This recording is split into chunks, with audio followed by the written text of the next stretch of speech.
Running multiple businesses, managing them within a single ADP account can streamline administration if set up correctly.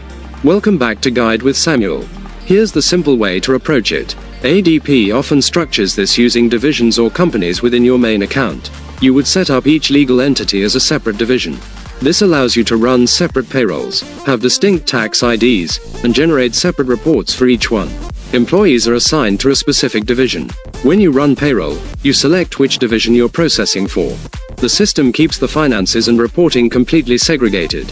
My crucial pro tip: leverage cross-divisional reporting for consolidated views. While divisions keep data separate, ADP also offers consolidated reports that roll up payroll costs across all your companies.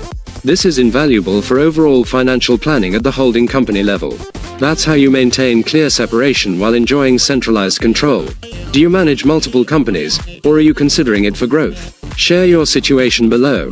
For more advanced business management guides, subscribe. Thanks for watching. I'm Samuel, and I'll see you next time.